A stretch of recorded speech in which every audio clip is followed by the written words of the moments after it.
Good day and welcome. Today is our session for May. There's after May 3 more sessions.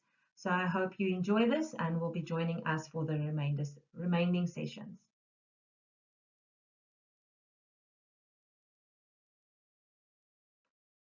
Key representative awareness session for fire safety. So today we're going to talk about the aspects of fire safety and what you need to think about in your workplace to ensure that your place is safe in the event of a fire and the people as well.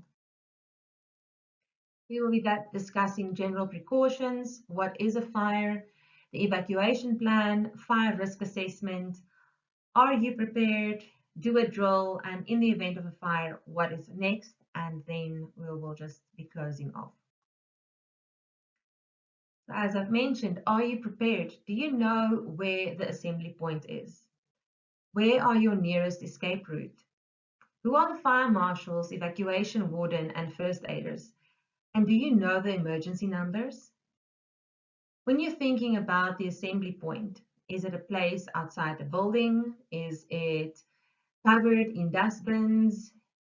Do you actually see a sign or is that hanging somewhere on the side? You think about the nearest escape routes. If you've ever flown in an airplane, you'll remember that they'll say that you need to make sure that you're aware of your nearest escape route as it might be behind you. So is your nearest escape route the front door or the back door?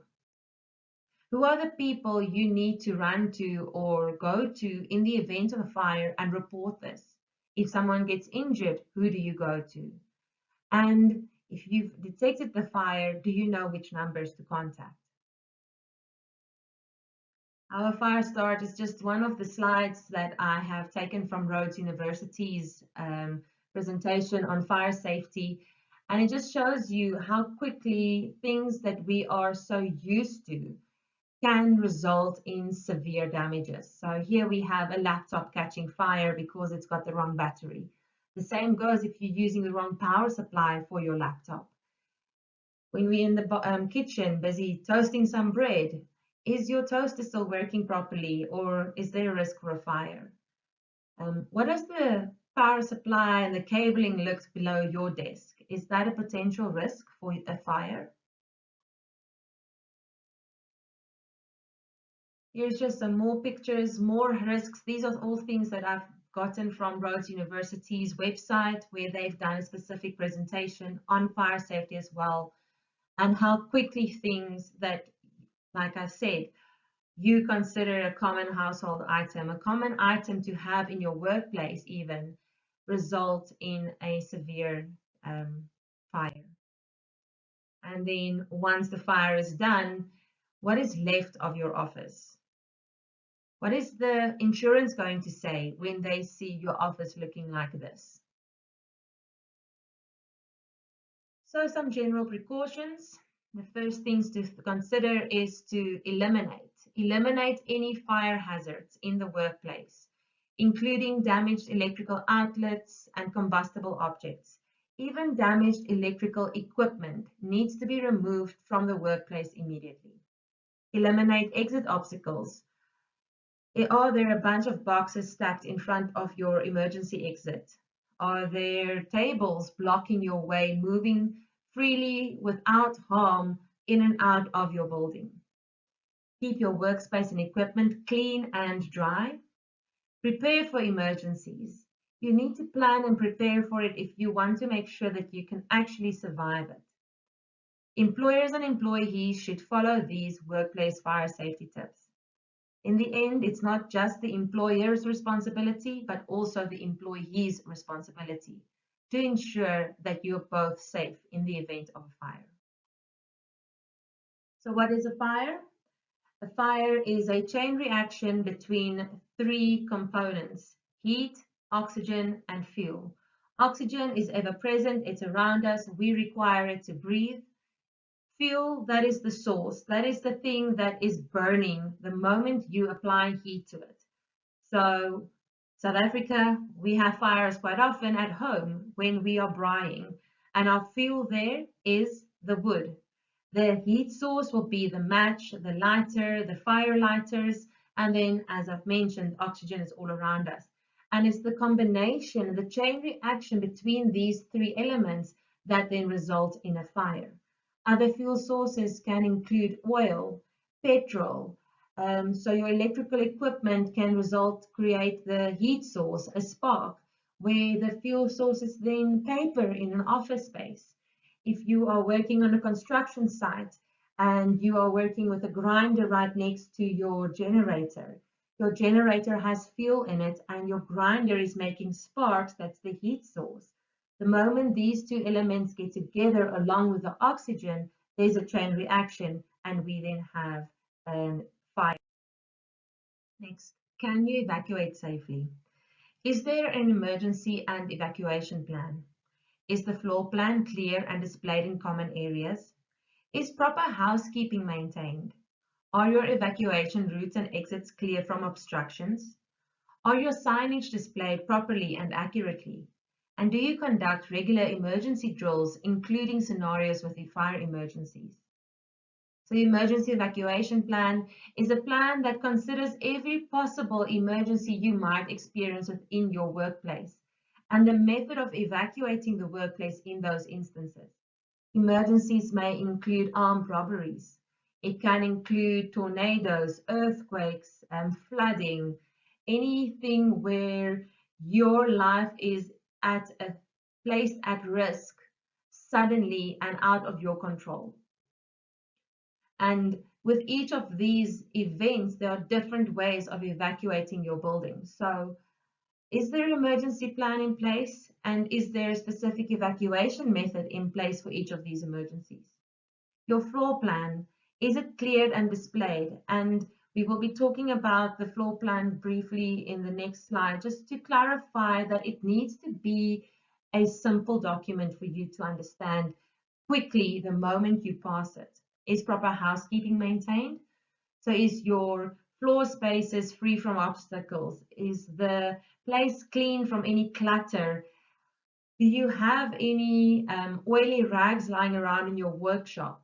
Is your evacuation routes and exits clear from obstructions, as I mentioned? Are your signage displayed properly and accurately? So can the people walking down the walkway see the necessary signage, whether it's signage to go and get your evacuation material or equipment, your evacuation equipment, fire extinguishers, hose reels? Is it to be able to see where you need to move towards? So the signage must be displayed in such a way that the people moving through the hallways to the exits can clearly see this. And then conduct a regular emergency drill, including scenarios with fire emergencies. We suggest and recommend to at least have 2 drills a year. More frequent drills are, of course, always a benefit for the company.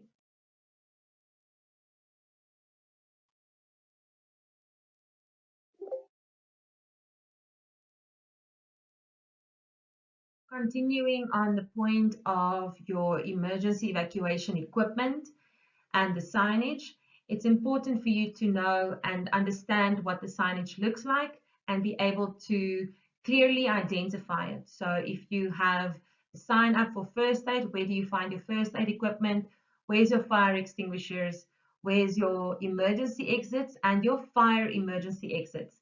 So there are 2 types of exits based on the type of building you might be in, based on the type of equipment you're working with, where your fire emergency exits are specifically designed to maintain a greater amount of heat before it starts burning, whilst your other emergency exit is built with your normal building material and it's more used for common exits, or the company that you're working with or the business has a lower risk of serious fires.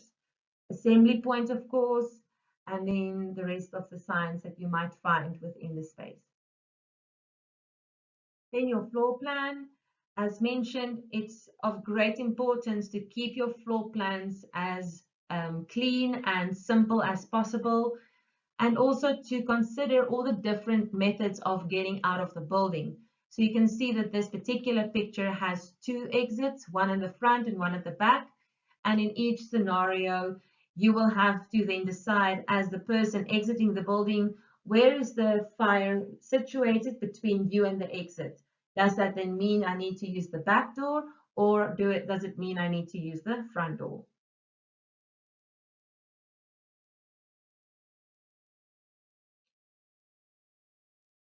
So, next thing, only listen to the designated evacuation warden. Move swiftly and calmly to the closest exit. For fires, you have to close all windows and doors as you are moving. However, for a bomb, we then start opening it up again as we are leaving, and leave everything behind. Leave your laptop, leave your cell phone, leave your handbag, leave anything that is currently at your desk, stays at your desk or at your workstation. You're not going back there to go and fetch it, because then you immediately put yourself and other people's lives at greater danger. What is a fire risk assessment? It is an assessment of the workplace, identifying the potential for a fire to start in the workplace and the implications should it start on the well-being of the employees and the condition of the workplace. So what should you take into consideration when you are busy with a fire risk assessment? You need to think about how many people are in the workplace. It's much easier to evacuate 5 people than it is to evacuate 50 people. So the amount of people in the workplace is very important. And this is not just the employees, but visitors, contractors, anybody else who might be accessing your premises during your working hours. Do you work with chemicals and flammable liquids? Are these items properly stored? Are there proper firefighting equipment for these liquids and chemicals that can result in a fire if not maintained properly? How much of the workplace can burn? Okay, so do you have a lot of paper in your workplace? Are you working with flammable materials like box papers, wood, fiberglass? What is the type of materials in your workplace that can burn? Then, can we get out in the event of a fire? In a lot of office spaces these days, there's only one exit, and that is the front door. So what happens if the fire is between you and the front door and your firefighting equipment is outside, where the most landlords these days position their firefighting equipment? In a nice cupboard just outside the entrance of the building, or even properly displayed. You can get it when you're walking up the staircase. There you can see the firefighting equipment, and then you walk through a door into the office. So can you get to the necessary firefighting equipment to ensure that you can get out of the place in the event of a fire? Is there sufficient exits? We've already spoken about that. Firefighting equipment. And are there enough people equipped to use it? So are there people trained on using the firefighting equipment? Are people trained on getting out of the building in the event of a fire and helping the colleagues to get out? Okay. Do we have any employees with disabilities or staff in need of assistance? So this may include that you have someone who is who's pregnant, or they've recently had surgery so they can't move as quickly, or they have a partial impairment. There are so many possibilities where people don't function properly in the event of an emergency and they need your help to get out of the building.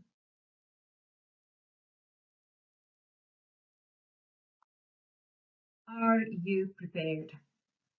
Fires move so quickly. One moment you're lighting a match, and the next moment you're standing in front of a building engulfed in flames. So what does it mean when you need to prepare for your fire to be safe? What does it mean to be prepared for a fire? Okay, you need to assess the risk of a fire at the workplace. So we've already spoken about fire risk assessments. Proper and safe storage of flammable, explosive, and chemical materials. We need to make sure that those things are properly stored and that we only have the amount of those materials, flammable, explosive, and chemical, that we only have what is necessary to do our work available. Okay. We need to perform regular inspections, housekeeping inspections, fire extinguishing equipment inspections, storage equipment, storage inspections. Is our storage facilities properly erected for the materials that needs to be inside of it? Is the doors properly of the correct material? Is there sufficient ventilation in specific areas? And is there a restriction of ventilation in other areas? What is the workplace condition? Is there a lot of marks around your outlet socket, power socket outlets that has these burn marks? Any brown or black marks around your light fittings showing that there has maybe been an electrical short? What is your equipment condition in your workplace? All of those are really important. Conduct frequent drills. Ensure fire equipment is serviced and functional. And in the event that it's not functional, is it communicated? Are you aware that it's not functional? Training must be provided and up to date. So make sure that you don't just send your people once a year and think that's fine and only renew it maybe in 3 or 4 years' time. The more frequently people go through this process, the more comfortable they become in it to be able to fight a fire. And one of the advantages is within SAR is that we do have those facilities available for our clients in the training department, so that as employees leave, they can be replaced with trained personnel again. So let's do a drill. What do you need to know when we are doing a drill? Okay, you first need to plan for your drill. You cannot just walk in there the one morning and say, we're doing a drill and there's a fire now suddenly. You need to plan for it properly. You need to choose your scenario. So whether there's a fire, a bomb threat, an earthquake, a flooding, when you're having your fire, is there going to be a physical injury as well? And you need to refer to your evacuation and emergency plan to guide you in the scenarios that might be applicable within your workspace that you need to do a drill on. Identify the persons involved, inspect your equipment and your premises, and inform the security and local emergency services of your planned drill. So if you have a built-in fire alarm system that is going to go off with the emergency services or with the security company, then they need to be informed that when you hit that button, they don't suddenly send everybody to your rescue. And then you conduct your drills. Prior to the drill, you can call a meeting with the involved parties, usually your firefighters, your evacuation warden, first aiders, safety reps. They usually included in these meetings. You perform the drill as you planned it. You record the details of the drill on the drill report, and then you debrief these people who's part of the drill again. And when necessary, you then make the necessary corrections. Very important. We usually start with our first drill, depending on the comfort level of our team.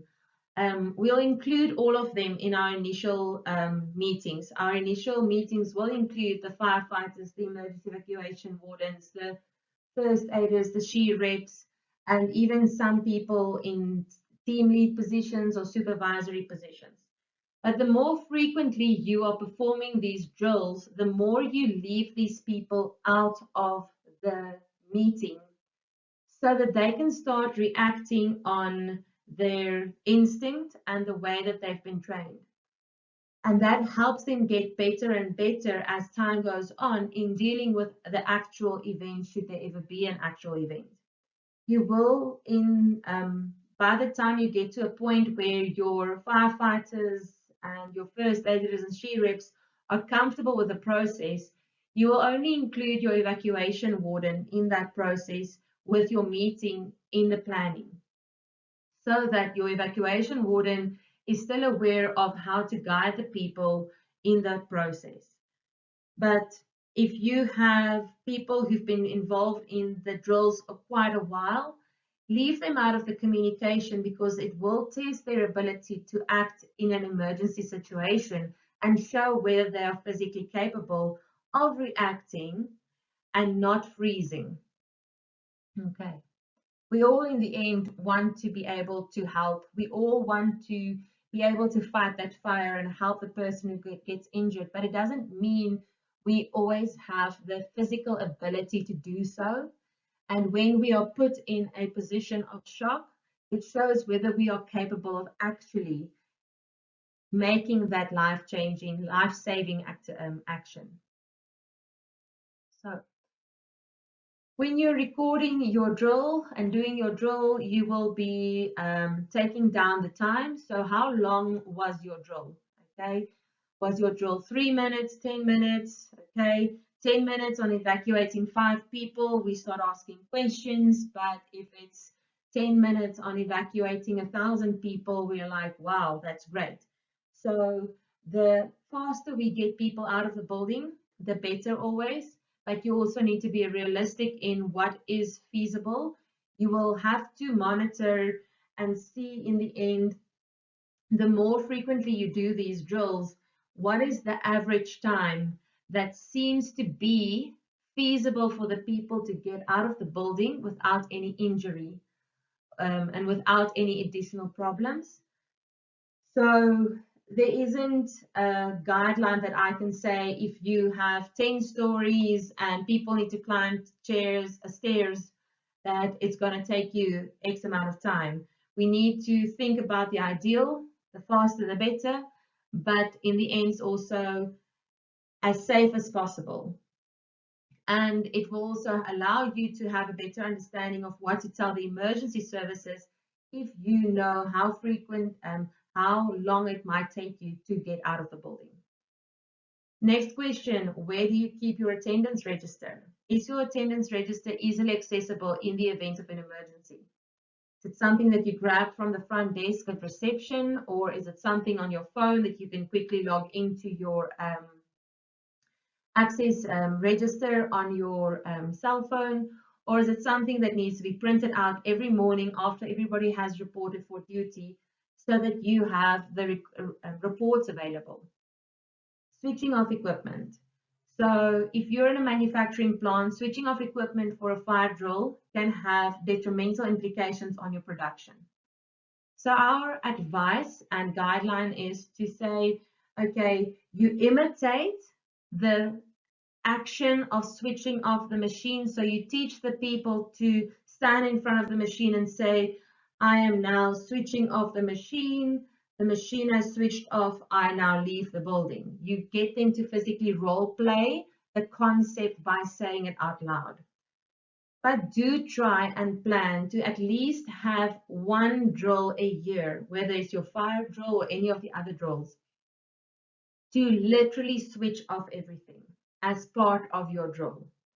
So maybe you decide to do your drill at the end of a shift, which might make it easier for you to accommodate the effects on production, to say, okay, we're doing a drill today at the end of the shift, so today everyone has to switch off their machines in the event of an emergency, and they switch off their machines, and then when the next shift starts, they can switch it on again, and it will reduce the impact on production. So if you have equipment, think about how you're going to manage that aspect as well. Who monitors and observes the whole process? We usually get involved as your health and safety practitioners to come and observe so that we can give you additional input from an outsider's perspective. But this can also include your own evacuation warden, your safety rep. You might call in different safety reps to observe at different times or monitor it. You might have a supervisor or a manager involved in the whole observation process, and who is the EMS. So in these role play scenarios, we don't call the actual emergency services. You will either then call your security, who is then prepped on the fact that you are going to have an emergency today, there's a drill, and you need to phone them and they need to respond accordingly, asking you all the relevant questions. Alternatively, we get the person to call someone at our offices who will then act as the emergency service person who's going to take down all your details. Make sure that you also attach your roll call on the end, and you'll see on this particular example that we show not only how many people are at work from when the people started, but how many people were at roll call. That's very important to see the difference. And if it is a fact that there are less people after roll call, the question then is why? Are we missing someone that they are still stuck in the building? Or is it a fact that it was someone who came in and they left, but the attendance register wasn't updated? So in the event of a fire, my team helped me to come up with a different acronym because there are so many, and we just thought to find one that is more related to what we're talking about. It's fire. So fire alarm, F is for fire alarm, I is for inform, R is for restrict. So restrict is to get the trained staff to use the fire extinguishers to contain the fire. So restrict the movement of the fire. The fire may not move, so we're restricting it. And evacuate. Get the people out of the building as quickly as possible to the nearest emergency assembly point. So in the event of the fire, the person who identifies the fire must sound the alarm. Inform the evacuation warden as quickly as possible. The fire marshal has to immediately start attacking the fire like they've been trained. The person instructed by the evacuation warden to phone the emergency service. So the evacuation warden will tell someone, you now need to call the emergency services. Switch off all electrical equipment or supplies, if any, in the area of a fire, and evacuate immediately.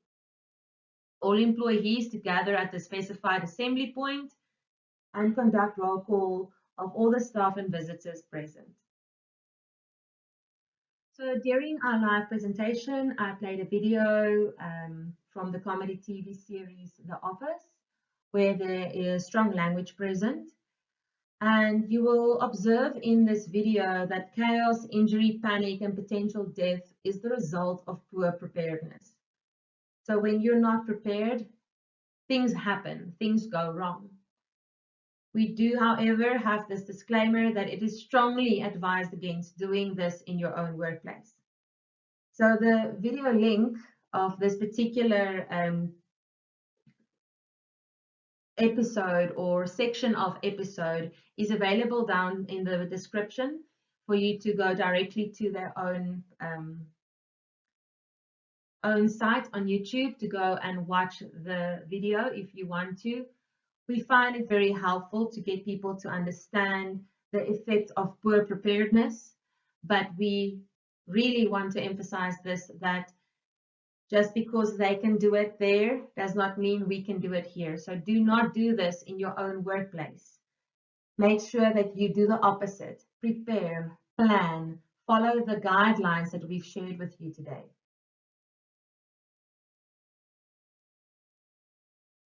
And just to remember, fires can start at home and often starts at homes more frequently than they do at your local offices and shops. So make sure that you also apply these fire safety tips, these fire awareness aspects in your own place of living to keep your family members, your children, parents, husband, wives, girlfriends, boyfriends, whomever is staying in the house with you, keep them safe as well. Keep your neighbors safe by taking better care of the potential fire risks in your own household. In the end, we all want to be safe. Thank you.